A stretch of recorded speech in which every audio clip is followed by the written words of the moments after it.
Students,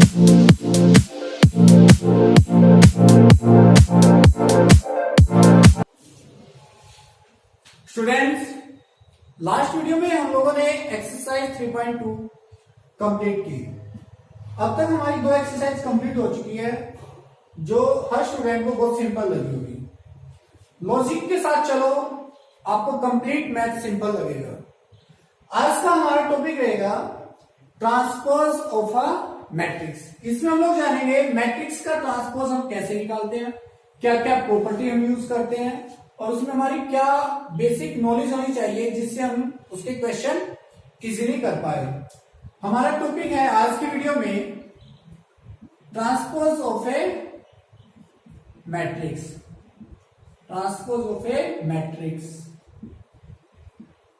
हमारा second topic इसमें रहेगा properties of transpose of the matrices. And last topic हमारा आज का रहेगा symmetric and skew symmetric matrices.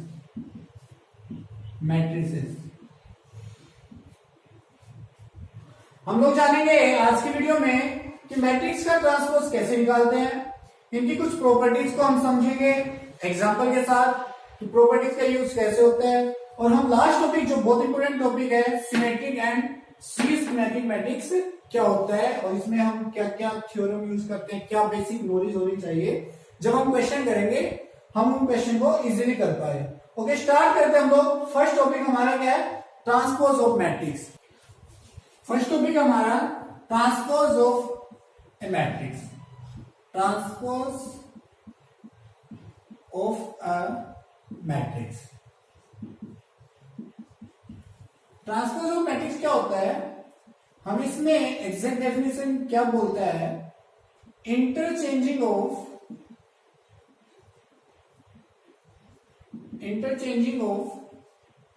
Rose and columns.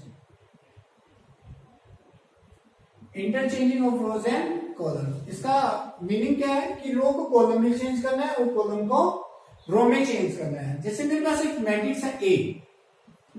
Matrix A में हमारे पास एलिमेंट्स है 1 2 3 4 5 6।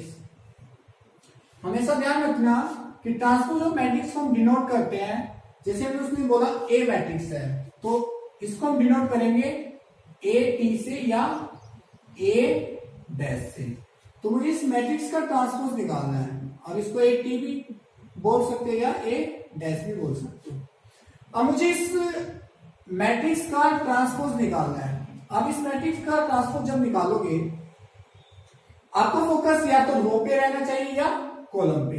अब मैं दोनों वे से आपको समझाने की कोशिश करूंगा। पहला मेरा जो फोकस रहेगा वो रो पर रहेगा।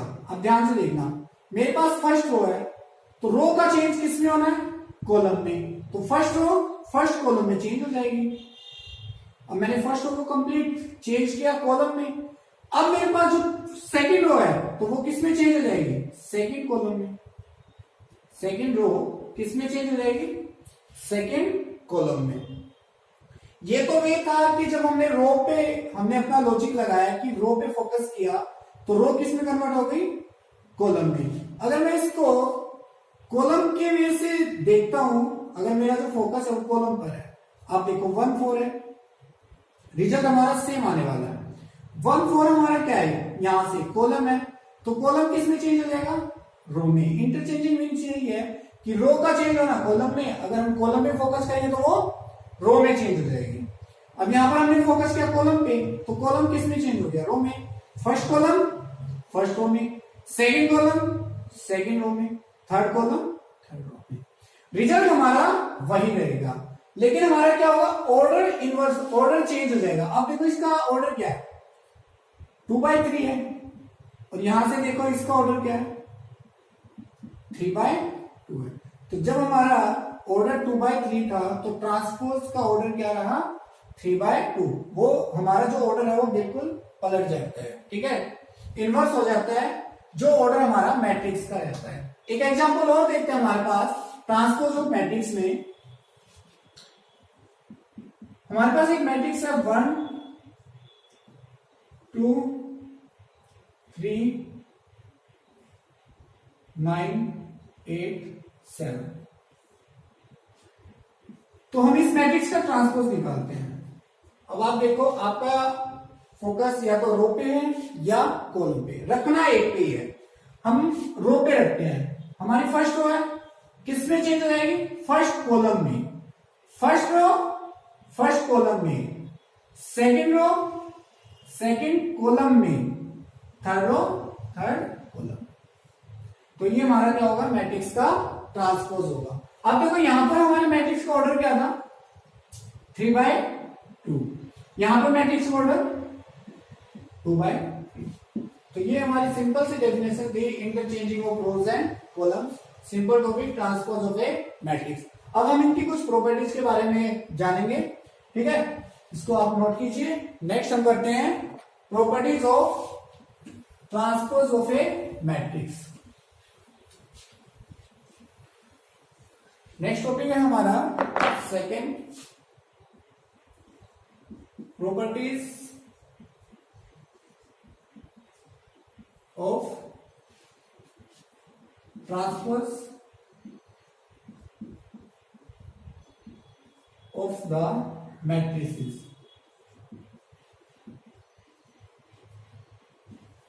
हमें उन प्रॉपर्टी के बारे में जानना है कि कौन कौन सी प्रॉपर्टी सेटिस्फाई होती है, वो किसके इक्वल होती है। जैसे मेरे पास है फर्स्ट प्रॉपर्टी है ए का ट्रांसपोज जब हम निकालेंगे वो हमेशा ए के बराबर होगा। ये हमारी फर्स्ट प्रॉपर्टी है। अगर हम किसी मैट्रिक्स का ट्रांसपोज निकालते हैं और फिर से उसका ट्रांसपोज निकालेंगे, वो किसके इक्वल होगा? ए के इक्वल होगा। एक एग्जांपल से देखते हैं। हमारे पास लेट हमारे पास एक मैट्रिक्स है ए। इस प्रॉपर्टी को सेटिस्फाई करके देखते हैं एक एग्जांपल से। 1 2 3 9 4 11। मैं इस मैट्रिक्स का ट्रांसपोज निकालता हूं। मेरे पास ट्रांसपोज होगा, फोकस एक पे करो, रो का, तो हमारी फर्स्ट रो फर्स्ट कॉलम में चेंज हो जाएगी, सेकंड रो सेकंड कॉलम में। तो ये हमारा क्या था? ट्रांसपोज था। अब मुझे इस ट्रांसपोज का फिर से ट्रांसपोज निकालना है। तो आप देखो क्या रिजल्ट ए के बराबर आता है। तो रो को हम कॉलम में चेंज करते हैं, 1 9, सेकेंड रो सेकेंड कॉलम में चेंज हो जाएगी, थर्ड रो थर्ड कॉलम में। क्या आप देखोगे इसका रिजल्ट ए के इक्वल है। तो हमारी फर्स्ट प्रॉपर्टी सेटिस्फाई होती है। आपके हर एग्जांपल में आप खुद से भी चेक कर सकते हो, अपने पास से एग्जांपल लेंगे कि हमारी जो फर्स्ट प्रॉपर्टी है वो सेटिस्फाई है कि अगर हम ए का ट्रांसपोज करते हैं वो किसके इक्वल आएगा? ए मैट्रिक्स के इक्वल आएगा। अब हम करते हैं सेकंड प्रॉपर्टी। हमारी सेकंड प्रॉपर्टी है ए प्लस बी का ट्रांसपोज। अगर हमारे पास दो मैट्रिक्स है, उनको ऐड करते हैं और उसका ट्रांसपोज किसके इक्वल होगा? ए ट्रांसपोज प्लस बी का ट्रांसपोज। अब यहां पर हमारे पास दो मैट्रिक्स है। मैं एक एग्जांपल लेता हूं। मान लो मेरे पास एक मैट्रिक्स है ए, लेट 1 2 3 7 8 6। बी मैट्रिक्स हम कोई भी ले सकते हैं, 3 4 2 5 6 9। आप देखना मैंने दोनों का ऑर्डर सेम लिया है क्योंकि यहां पर क्या है? एडिशन है। तो एडिशन में क्या होता है? दोनों का ऑर्डर सेम होता है। फर्स्ट मैं एलएचएस चेक करता हूं। एलएचएस मेरे पास क्या है? एलएचएस से मेरे पास ए प्लस बी का ट्रांसपोज। तो पहले मैं ए प्लस बी निकालता हूं। ए प्लस बी 1 2 3 7 8 6 प्लस में हमारे पास बी मैट्रिक्स है 3 4 2 5 6 9। ऐड करते हैं 1 plus 3 4 2 plus 4 6 3 plus 2 5 7 plus 5 12 8 plus 6 14, 6 plus 9 15। ये मेरे पास मैट्रिक्स है ए प्लस बी। जब हम इसका ट्रांसपोज निकालेंगे ए प्लस बी का ट्रांसपोज, तो हमारा क्या आएगा? आप देखो, हमारी जो रो है वो कॉलम में चेंज हो जाएगी 4 6 5। यहां पर सेकंड रो सेकंड कॉलम में चेंज हो जाएगी 12 14 15। अब हम आरएचएस देखते हैं। आरएचएस में आप देखो, आपको फर्स्ट क्या निकालना पड़ेगा? ए का ट्रांसपोज। ए हमारे पास, आपको पता है इसका ट्रांसपोज क्या होगा? 1 2 3, रो को कॉलम में चेंज कर दे, सेकंड रो को सेकंड कॉलम में चेंज कर दे। ऐसे हमारे बी का ट्रांसपोज क्या होगा? आप देख सकते हो, रो हमारी फर्स्ट रो है तो फर्स्ट कॉलम बन जाएगा, सेकंड रो है तो सेकंड कॉलम बन जाएगा। जब आप इन दोनों को ऐड करोगे, ए प्लस बी का ट्रांसपोज, क्या आपका रिजल्ट एलएचएस के इक्वल आता है? आप ऐड करो, 1 plus 3 4, 2 plus 4 6, 3 plus 2 5, 7 plus 5 12, 8 plus 6 14, 6 plus 9 15। मैंने यहां पर डायरेक्ट ऐड कर दिया, यहां पर वैल्यू पुट करने की बजाय यहां पर मैंने क्या किया? डायरेक्ट ऐड कर लिया। तो आप देखोगे दोनों का ही रिजल्ट एलएचएस और आरएचएस क्या है? इक्वल है। तो मीन्स ये प्रॉपर्टी मेरी सेटिस्फाई है कि जो प्रॉपर्टी है ट्रांसपोज ऑफ मैट्रिक्स में, अगर हम दो मैट्रिक्स को ऐड करने के बाद उसका ट्रांसपोज निकालेंगे, और या मैं दोनों मैट्रिक्स को अलग अलग ट्रांसपोज निकालता हूं फिर ऐड करता हूं, तो वो दोनों क्या होते हैं? इक्वल होते हैं। हमने एक एग्जाम्पल से प्रूव करके देखा, तो बिल्कुल हमारी कंडीशन सेटिस्फाई करती है। First condition, first property satisfy, second property satisfy. ये डायरेक्ट आप लोग ध्यान रखना, कभी 1 मार्क्स के क्वेश्चन में पूछ लिया जाता है ऑप्शन में कि ए प्लस बी का ट्रांसपोज किसके इक्वल होगा। देन ऑप्शन देगा वो कुछ भी आप लोग को, ए ट्रांसपोज माइनस बी का transpose, A transpose multiply B का transpose, A transpose plus B का ट्रांसपोज, ऐसे आप लोग को 1 मार्क्स में भी पूछ सकते हैं। थर्ड प्रॉपर्टी करते हैं हम लोग किसमें? मल्टीप्लिकेशन में। हमारे पास थर्ड प्रॉपर्टी है, ए बी का ट्रांसपोज किसके इक्वल होता है? हमेशा B transpose A transpose. A B का ट्रांसपोज किसके इक्वल होता है? बी ट्रांसपोज ए ट्रांसपोज के। ओके, कैलकुलेट करते हैं हम। लेट हमारे पास कोई मैट्रिक्स है ए 1 2, सेम वही हम एग्जांपल ले लेते हैं बी मैट्रिक्स 5 6 7 8। हम पहले यहां पर एलएचएस निकालेंगे। एलएचएस में हमारे पास क्या है? A B. A B means आप समझ गए होंगे, कोई साइन नहीं है, मल्टीप्लीकेशन 5 6 7 8। जब मैं इसका मल्टीप्लाई करूंगा आपको पता है क्या होगा? 1 इंटू 5 प्लस 2 इंटू 7, सेकेंड हमारे पास 1 इंटू 6 प्लस 2 इंटू 8। सेम यहां पर 3 इंटू 5 प्लस में 4 इंटू 7, 3 इंटू 6 प्लस में 4 इंटू 8। हमारे पास रिजल्ट आएगा 5 प्लस 14, 6 प्लस 16, 15 प्लस 28, 18 प्लस 32। ए भी हमारे पास क्या आई? 19, 22, यहां से हमारे पास आ जाएगा 38, 43, 43 यहां से हमारे पास आ जाएगा 42 प्लस 8 50। अभी हमने वैल्यू निकाली ए बी की, अब मुझे करना है इसका ट्रांसपोज। ए बी का ट्रांसपोज आप देखो क्या आता है? ए बी का ट्रांसपोज, रो हमारी चेंज हो जाएगी कॉलम में, सेकेंड रो चेंज हो जाएगी सेकेंड कॉलम में। तो फाइनल रिजल्ट मेरा एलएचएस का क्या आया? 19 43 22 50। अब मैं कैलकुलेट करता हूं आरएचएस। आरएचएस में मेरे पास क्या है? पहले ट्रांसपोज निकालना है। पहले क्या निकालना है? ट्रांसपोज निकालना है, फिर उसके बाद हमें क्या करना है? मल्टीप्लिकेशन। लेकिन पहले किसका ट्रांसपोज हमें लिखना है? B transpose. तो बी का ट्रांसपोज क्या है, आपके पास बी ये है, तो बी आपके पास क्या आएगा 5 6 7 8, ये बी का ट्रांसपोज है। हमने क्या किया, रो को कॉलम में। ए का ट्रांसपोज क्या होगा 1 2, ये यहां पर ट्रांसपोज है, यहां पर ये एग्जैक्ट ए की वैल्यू है, यहां पर हमारे पास 3 4। अब आप देखो बी मल्टीप्लाई ए, हमारे पास क्या होगा, डायरेक्ट मैं मल्टीप्लाई करता हूं रो को कॉलम में।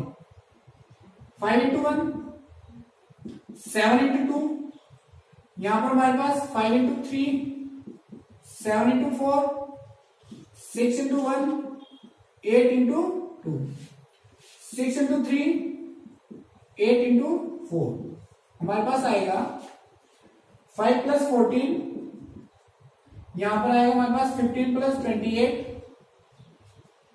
यहां पर हमारे पास आएगा 6 प्लस 16, यहां पर हमारे पास आ जाएगा 18 प्लस 32।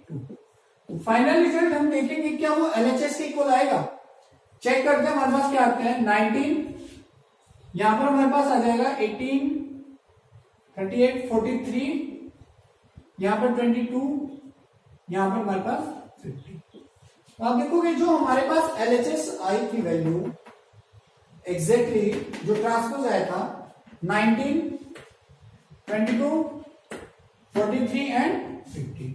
तो मीन्स हमारे पास जो थर्ड प्रॉपर्टी है वो भी सेटिस्फाई करती है कि अगर हम किसी दो मैट्रिक्स का मल्टीप्लाई फर्स्ट करें देन ट्रांसपोज करें, और इक्वल में अगर हम इसको ऐसे करें, पहले हम दोनों का ट्रांसपोज कर दें, उसको इंटरचेंज करके पहले बी का ट्रांसपोज देन ए का ट्रांसपोज को मल्टीप्लाई करें, तो दोनों ही कंडीशन क्या होती है, हमारी सेम वैल्यू लेता है। ठीक है, लास्ट प्रॉपर्टी हमारी property of transpose of the matrix की, जिसमें हमारे पास कोई कांस्टेंट वैल्यू मल्टीप्लीकेशन में रहेगी, कोई कांस्टेंट वैल्यू। अभी हमारी क्या थी, दो मैट्रिक्स की मल्टीप्लाई थी, लेकिन अब हम क्या कर रहे हैं, किसी कांस्टेंट वैल्यू को मैट्रिक्स ए से मल्टीप्लाई करते हैं, तो वो हमेशा किसके इक्वल होगी, के ए का ट्रांसपोज। लेट हमारे पास ए मैट्रिक्स है 1 2 3 4। पहले मैं एलएचएस में देखता हूं, हमारे पास के है 2, के हमने लेट कर ली वैल्यू वही 2। ठीक है, पहले मैं कैलकुलेट करता हूं के ए। के ए मीन्स आपको पता है स्केलर क्वांटिटी या कांस्टेंट वैल्यू कोई भी। ए मेरी मैट्रिक्स है, मैं इसका मल्टीप्लीकेशन करता हूं, मेरे पास रिजल्ट आएगा 2 4 6 8। अब मैं इसी मैट्रिक्स का कंप्लीट का जब हम स्केलर क्वांटिटी का मल्टीप्लाई कर देते हैं, क्या निकालूंगा, ट्रांसपोज निकालूंगा। मैं कंडीशन चेक कर रहा हूं क्या ये सच में दोनों ही इक्वल है। हमारी 4 प्रॉपर्टी है, 3 प्रॉपर्टी हम सेटिस्फाई कर चुके हैं, ये फाइनल प्रॉपर्टी हमारी ट्रांसपोज ऑफ द मैट्रिक्स। तो हमारे पास रिजल्ट क्या रहता है, रो को कॉलम में, जैसे ही ट्रांसपोज की बात आती है रो को किस में चेंज करना है, कॉलम में, कॉलम ऑटोमेटिकली रो में चेंज हो जाएगा। 6 8, आप एक पर फोकस करो, कॉलम पे फोकस करोगे तो वो ऑटोमेटिकली रो में चेंज हो जाएगा, रो पे फोकस करोगे वो ऑटोमेटिकली कॉलम में चेंज हो जाएगा। तो हमारे पास एलएचएस आ गई 2 4 6 8। अब मैं आरएचएस कैलकुलेट करता हूं, क्या वो एग्जैक्ट यही वैल्यू रखता है। इसमें हमें पहले क्या निकालना है, ए का ट्रांसपोज निकालना है। क्या निकालना है, ए का ट्रांसपोज। तो ए का ट्रांसपोज क्या, आप देखो मैट्रिक्स ए हमारे पास है 1 2 3 4, ये हमारा ट्रांसपोज हो गया ए का। ठीक है, रो कॉलम में, रो कॉलम में, first row first column, second row second column. अब मैं स्केलर क्वांटिटी हमारे पास जो कांस्टेंट वैल्यू है इसका मल्टीप्लाई करता हूं इसके साथ। क्या हमारे पास क्या है 2, 1 2 3 4। फाइनल रिजल्ट हमारे पास क्या है 2 6 4 8। अब आप देखो क्या हमारे पास जो एलएचएस आई थी क्या वही आरएचएस है, हमारी एग्जैक्ट वैल्यू है। बिल्कुल आप देख सकते हो 2 6, यहां भी 2 6 है, यहां पर 4 8 है, यहां पर भी 4 8 है। मीन्स हमारी फाइनल प्रॉपर्टी भी आप देखोगे के ए का ट्रांसपोज ऑलवेज किसके इक्वल होता है। मान लो आपके पास कोई भी कांस्टेंट वैल्यू है, जब हम किसी भी ट्रांसपोज की मैट्रिक्स से मल्टीप्लाई करेंगे वो दोनों ही क्या होगी, इक्वल होंगी। तो तो 4 प्रॉपर्टी मैंने आपको एग्जांपल के साथ समझाई और आपको ये प्रॉपर्टी डायरेक्ट माइंड में रखनी है। मैंने आपको एग्जांपल के साथ प्रूव दिया कि ये चारों प्रॉपर्टी क्या है, इक्वल है। अब हमारा नेक्स्ट टॉपिक है, इंपॉर्टेंट टॉपिक है, थोड़ा ध्यान से समझना, symmetric and skew symmetric matrices. Last topic हमारा symmetric and skew symmetric matrices. Next topic है हमारा symmetric matrix, symmetric matrix and skew symmetric matrix. Symmetric matrix क्या होता है? सिमेट्रिक का मीन्स होता है सिमिलर। क्या होता है इसका मतलब? सिमिलर। एग्जैक्टली मीनिंग क्या है? अगर आप देखो मैट्रिक्स में, अगर हम किसी भी मैट्रिक्स का ट्रांसपोज निकालते हैं, किसी भी मैट्रिक्स का ट्रांसपोज निकालते हैं, वो एक है उसी मैट्रिक्स के इक्वल है जिसका हमने ट्रांसपोज निकाला, तो वो मैट्रिक्स क्या होगी? आपकी सिमेट्रिक मैट्रिक्स। सिमिलर, जो हमारे पास ए था उसी का हमने ट्रांसपोज निकाला और वो खुद के इक्वल आ गया, वो मैट्रिक्स क्या होगी? Symmetric matrix. जैसे स्क्यू लगाया आपने, जैसे आपने सिमेट्रिक के साथ में स्क्यू लगाया, तो इसका मतलब जो आप ट्रांसपोज निकालोगे उसका रिजल्ट अगर -a के इक्वल आता है, तब हम उस मैट्रिक्स को बोलेंगे स्क्यू सिमेट्रिक मैट्रिक्स। नेक्स्ट हम लोग, अभी आप लोगों ने सिंपल बेसिक जाना सिमेट्रिक और स्क्यू सिमेट्रिक मैट्रिक्स का। अब हम इनकी 2 थ्योरम के बारे में जानेंगे।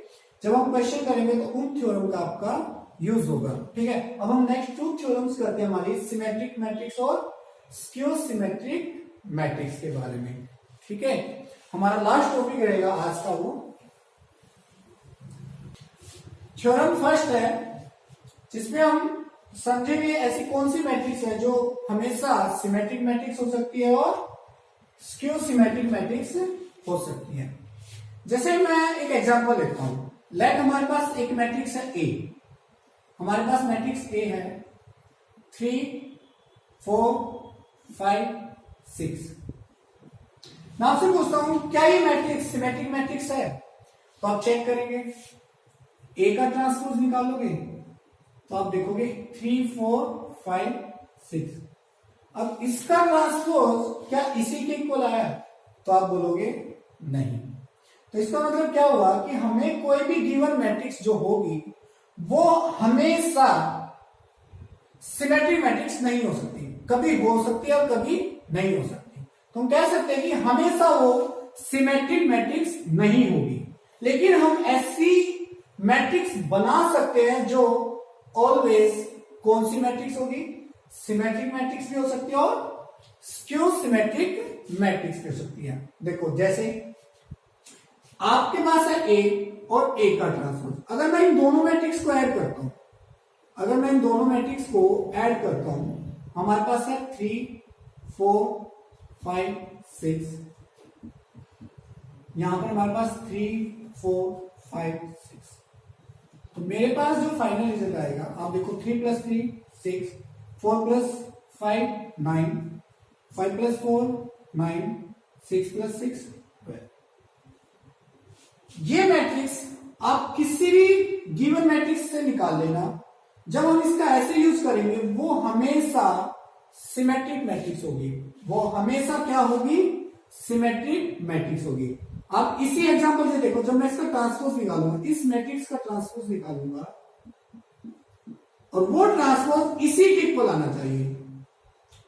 अब हम देखते हैं क्या वो सेम आएगा।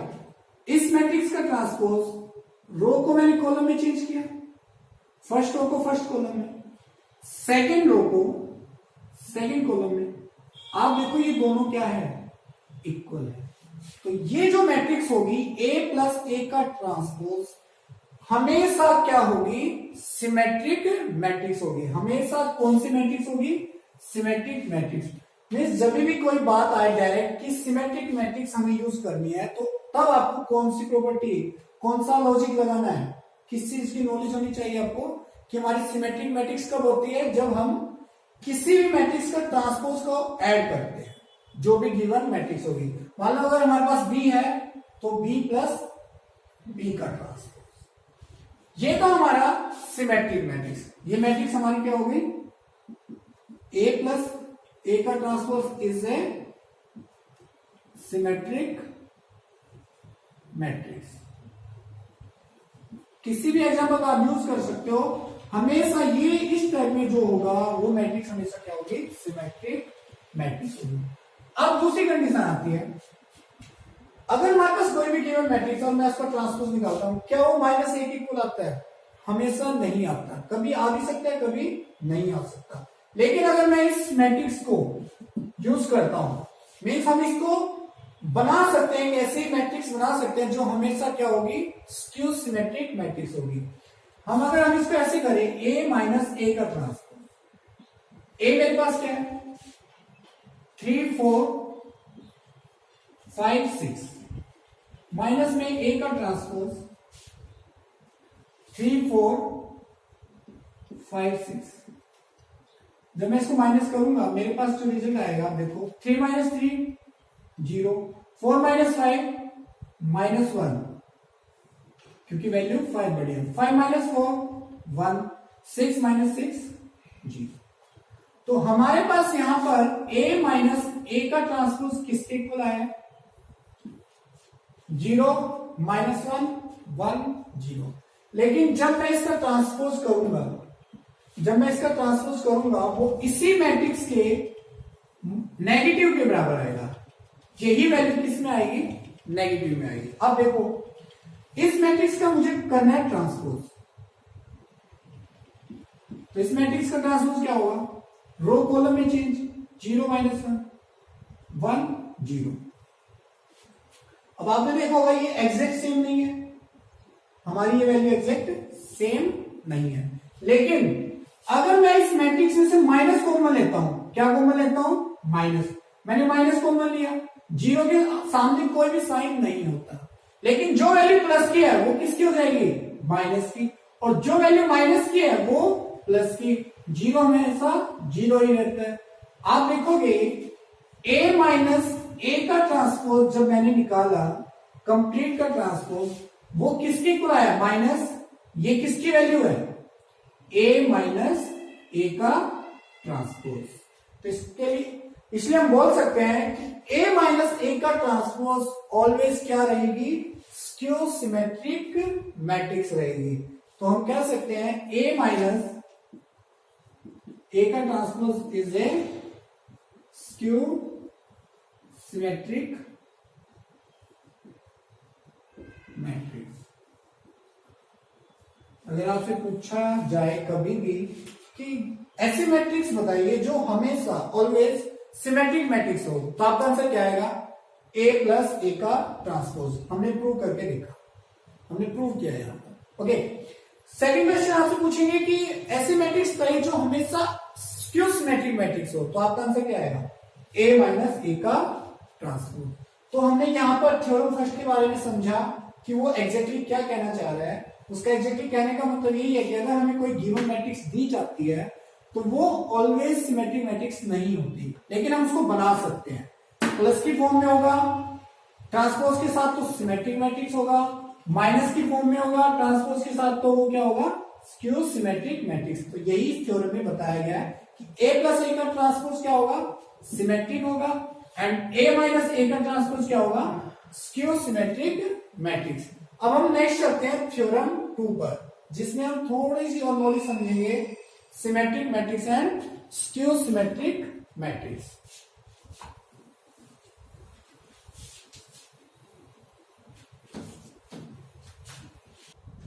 थ्योरम 2 है हमारे पास, for any square matrix A can be expressed as the sum means plus, किन दो मैट्रिक्स का सम है, symmetric matrix and skew symmetric matrix.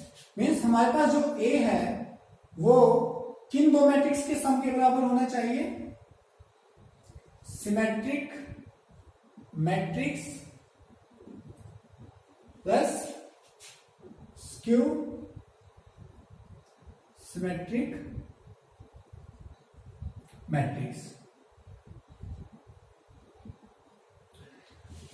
तो हम इस थ्योरम को समझने से पहले मैं एक थोड़ा सा आपको बेसिक बता दूं, लॉजिक हल्का सा। अभी लास्ट थ्योरम की थी हमने, थ्योरम 1, उसमें आपने सीखा था कि जो a प्लस ए है, a प्लस ए का ट्रांसपोज एक ऐसी मैट्रिक्स है जो हमेशा क्या होगी, सिमेट्रिक मैट्रिक्स होगी। मैंने बोला था कि ऐसी कौन सी मैट्रिक्स होगी जो हमेशा सिमेट्रिक मैट्रिक्स होगी। आपका आंसर आएगा a प्लस ए का ट्रांसपोज। अगर मैं आपको कहूं कि मैं इसके सामने 2 लगा देता हूं, किससे मल्टीप्लाई कर देता हूं, 2 से मल्टीप्लाई कर देता हूं, तो मैं आपसे पूछता हूं क्या ये तब भी सिमेट्रिक मैट्रिक्स होगी? तो आपका आंसर हमेशा क्या होगा, यस होगा। अब चाहे एग्जांपल में चेक कर लेना कि हमारे पास अगर कोई भी सिमेट्रिक मैट्रिक्स है a प्लस ए ट्रांसपोज के फॉर्म में, अगर मैं उसको किसी भी कांस्टेंट वैल्यू से मल्टीप्लाई करता हूं, किसी भी कांस्टेंट वैल्यू से मल्टीप्लाई करता हूं, तो वो भी हमेशा क्या होगी, सिमेट्रिक मैट्रिक्स होगी। वो भी हमेशा क्या होगी, सिमेट्रिक मैट्रिक्स। ऐसे हमारे पास a माइनस ए का ट्रांसपोज है।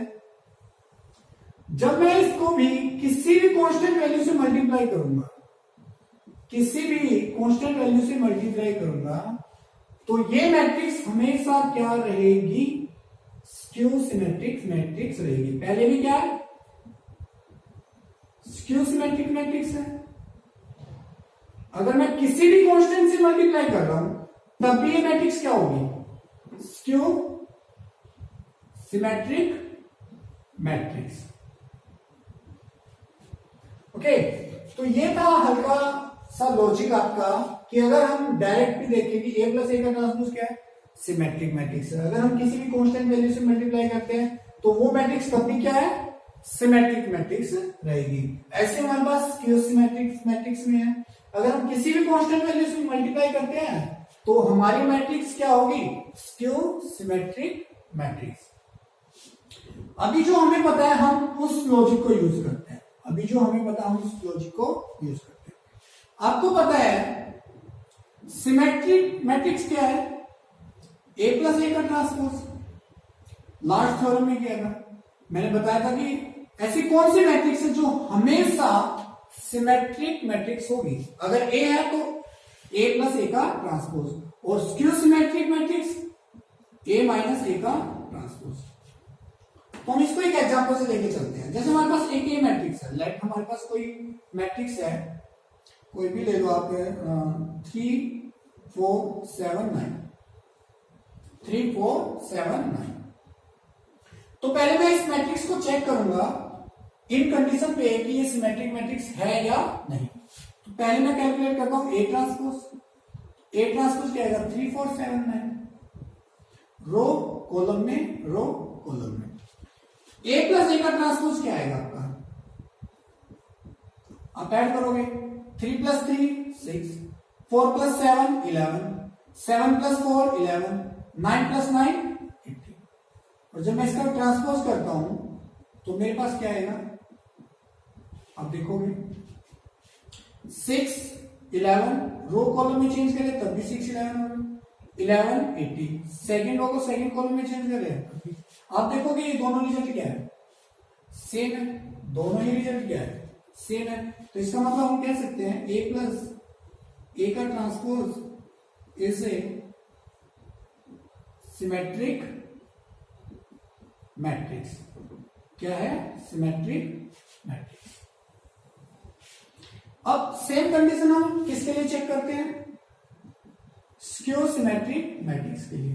तो माइनस करते हैं, 3 minus 3 0, 4 minus 7 minus 3, 7 minus 4 3, 9 minus 9 0। जब मैं इस मैट्रिक्स का ट्रांसपोज करता हूं तो मेरे पास रिजल्ट क्या आता है, 0 माइनस 3 3 0। तो यहां पर ये दोनों वैल्यू इक्वल नहीं है, सिर्फ डिफरेंस किसका है, माइनस का है।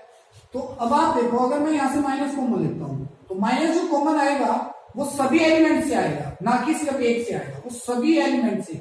जहां प्लस है वहां पर माइनस हो जाएगा, 0 के आगे कोई साइन नहीं होता, ना प्लस ना माइनस। तो हमारे पास 3 के सामने क्या था, प्लस था, तो क्या हो जाएगा माइनस, यहां पर माइनस था तो प्लस, ये मेरे पास 0। आप देखोगे a माइनस ए का ट्रांसपोज, कंप्लीट का ट्रांसपोज जब मैंने निकाला तो वो किसके इक्वल आया, इस ये वैल्यू किसके इक्वल है, a माइनस ए के ट्रांसपोज की। तो इसका मतलब क्या हुआ, a माइनस ए का transpose is A skew symmetric matrix. Okay, अब हमें इन दोनों का यूज करके यहां पर वैल्यू पुट करनी है कि ऐसी कौन सी कंडीशन है कि जब वो सिमेट्रिक और स्क्यू सिमेट्रिक्स होगा और वो फाइनल रिजल्ट ए के बराबर आएगा। तो देखते हैं हम लोग, हम दोनों मैट्रिक्स को ऐड करते हैं।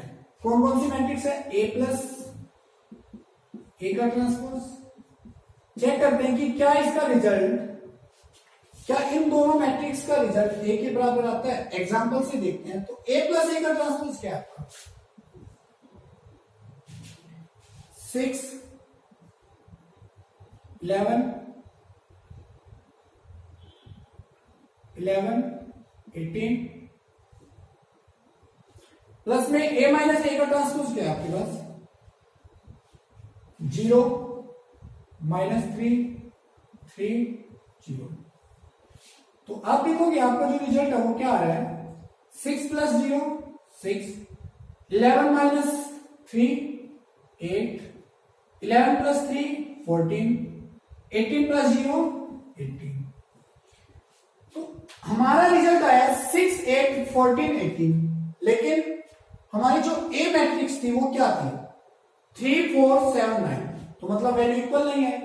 अब एक बात बताओ मुझे, इन सभी में ऐसी कौन सी वैल्यू है जो इन सभी एलिमेंट को डिवाइड करती है। तो आपका आंसर आएगा सिर्फ एक वैल्यू, वो है 2।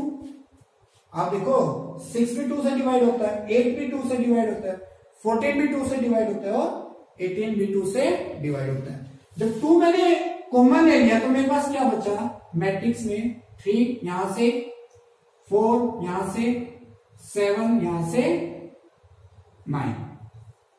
अब आप देखो क्या ये मेरी ए मैट्रिक्स है, क्या ये मेरी ए मैट्रिक्स है। तो हमारा जो रिजल्ट आया a प्लस ए का ट्रांसपोज प्लस में a माइनस ए का ट्रांसपोज वो किसके बराबर आया, 2a के बराबर आया। किसके बराबर आया, 2a के। लेकिन मुझे क्या चाहिए था, a। तो मैं आपको बता दूं, जब मैं 2 को इस साइड लेके आऊंगा, जब मैं 2 को इस साइड लेके आऊंगा तो डिवाइड में हो जाएगा, a प्लस ए का ट्रांसपोज प्लस में इसके डिवाइड में भी 1/2 a माइनस ए का ट्रांसपोज क्या बचेगा, a। अभी मैंने थोड़ी देर पहले आपको बताया था सिमेट्रिक मैट्रिक्स चाहे a प्लस ए का ट्रांसपोज हो और या उसके साथ कोई भी कांस्टेंट वैल्यू हो तो भी वो मैट्रिक्स क्या होगी, सिमेट्रिक मैट्रिक्स। ऐसे स्क्यू सिमेट्रिक मैट्रिक्स में तो हमारा जो फाइनल रिजल्ट है कि एक मैट्रिक्स में हम सिमेट्रिक मैट्रिक्स क्या यूज करेंगे और स्क्यू सिमेट्रिक मैट्रिक्स क्या यूज करेंगे, जब उन दोनों का सम किसके बराबर हो, ए के बराबर हो। तो यहां पर मेरी सिमेट्रिक मैट्रिक्स क्या होगी, हाफ ऑफ ए प्लस ए का ट्रांसपोज प्लस में half of A minus A का ट्रांसपोज। ये था इसका प्रूफ। आपको डायरेक्ट ये ध्यान रखना है जब भी बात आती है सम की, जब भी किसी भी मैट्रिक्स में सिमेट्रिक और स्क्यू सिमेट्रिक के सम की बात आती है किसी भी मैट्रिक्स में, आपको ये डायरेक्ट फाइनल रिजल्ट याद रखना है। मैंने प्रूव करके दिखाया आपको कि कौन सी सिमेट्रिक मैट्रिक्स और कौन सी स्क्यू सिमेट्रिक मैट्रिक्स है जिनको ऐड करने के बाद मेरे पास क्या है, ए आएगा। तो ये हमें डायरेक्ट यूज करना है। पहले हमें इसको प्रूव करना है सिमेट्रिक मैट्रिक्स है, देन इसको प्रूव करना है और उसके बाद इन दोनों मैट्रिक्स को ऐड करना है और हमारा रिजल्ट किसके इक्वल आएगा, वो 100% उसी मैट्रिक्स के इक्वल आएगा जो गिवन मैट्रिक्स होगी। तो हमारे पास ये आज थ्योरम 2 भी कंप्लीट हुई। तो ऐसे हम लोगों ने आज ट्रांसपोज ऑफ ए मैट्रिक्स किया, प्रॉपर्टीज ऑफ मैट्रिक्स की और फाइनल हमने जाना सिमेट्रिक मैट्रिक्स और स्क्यू सिमेट्रिक मैट्रिक्स क्या होता है। नेक्स्ट वीडियो में हम लोग एक्सरसाइज स्टार्ट करेंगे। तब तक आप अच्छे से प्रैक्टिस कीजिए और अपना ज्यादा से ज्यादा टाइम दीजिए मैथ पे। मुझे पता है आप लोगों को मैथ बहुत सिंपल लग रहा है, बहुत अच्छी बात है और ऐसे ही पढ़ते रहिए आप लोग।